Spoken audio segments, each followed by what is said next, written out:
Theresa May hasn't got a hope of getting this deal through, has she, next week? Oh, we're all working very hard in the government under her leadership to persuade MPs of all parties that they should support this, because it's not enough for Parliament to say the things that it doesn't want, doesn't like about this deal, which, like pretty well every deal in politics, is a compromise, has been give and take from our side and the EU side during these negotiations.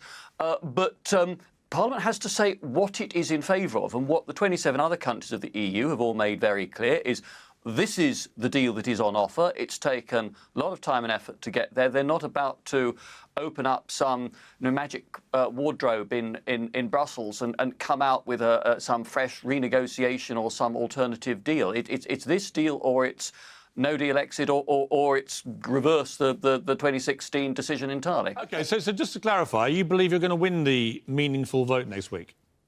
I never make predictions about votes, particularly in a parliament where there's no overall majority for any party. But I am saying that I'm finding a lot of MPs who are saying to me, look, we want to find a way to support the Prime Minister on this. Are there any reassurances that you can give us on perhaps the Northern Ireland elements of this and other elements of this that mean that I can feel that I can swallow my doubts and support you? Are you a betting man, Mr. Lidington? No. No, so if I said to you, I'll bet you £10,000 to charity, you lose that vote next week, would you take the bet?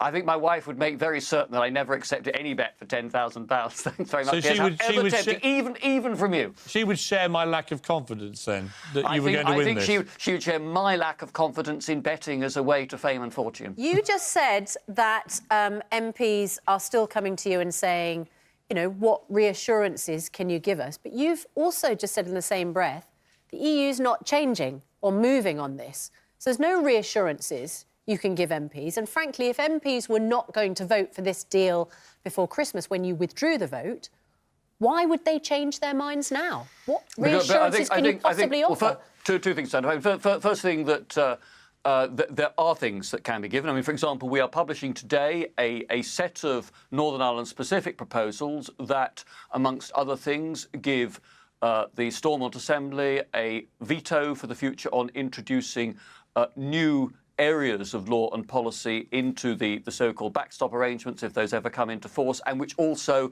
make very clear the continued right of access of Northern Ireland goods to the UK internal market. The trade from Northern Ireland will continue seamlessly into Great Britain. So that is there. The other key element, in answering your question, is that I think MPs of all parties have to focus upon what the real choice is, that it is simply not being fair to constituents to say that you hope and yearn for some mythical alternative deal that doesn't exist. You have to take a decision about whether you accept the deal that the EU and we have negotiated that does involve compromise, or whether you are prepared for the crash of a no-deal exit in March, or whether you want to go back, as some MPs do on the referendum. Right, but here's the problem. The Prime Minister, your great friend Theresa May, has always said that a no deal is better than a bad deal.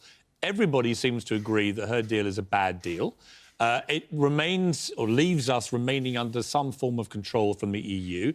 Regardless of whether the electorate understood the full complexities of the referendum, one thing they all thought they were getting was a cessation of us being under the control of the EU.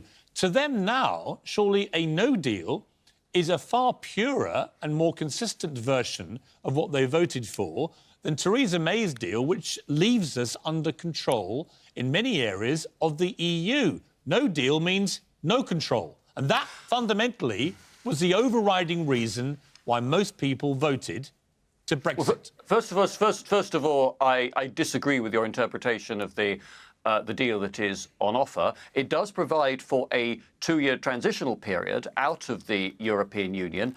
That is something that British businesses, large and small, have been telling us very clearly they want to see to protect jobs and investment and living standards in this country, because they want a smooth transition out. They have time to adjust, not a cliff edge at the end of March this year. So the transitional period, just as there was a transitional period when we joined the EU all those years ago, certain EU rules will continue to operate before being phased out at the end of that period as the new arrangements, a new partnership with the EU for the future comes into play. But at the end of that process of transition, the European Court decision won't apply to the UK. We'll make our own laws and so on. But the risks with no deal are things like a 40% or higher tariff on Welsh lamb exports, Scottish beef exports, seafood exports into the European Union.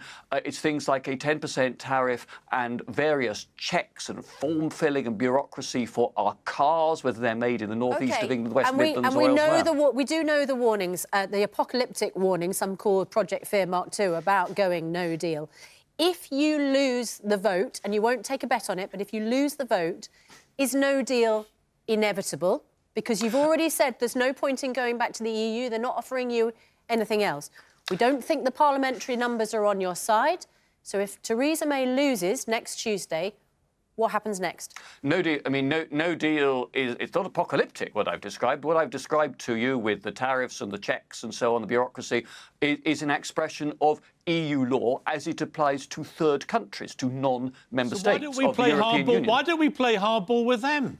Why don't we say, if you're going to tariff us 40%, we're going to tariff you 50%? Why don't we go Trump and China on them? Seriously, who's negotiating this stuff? What you have to Why do... don't we just stand up for ourselves as a country and say, if you want to stick it to us, we're going to stick it to you. We're the sixth biggest economy in the world. A lot of your countries in the EU rely heavily on their trade with this country. Why are we being so pathetically impotent?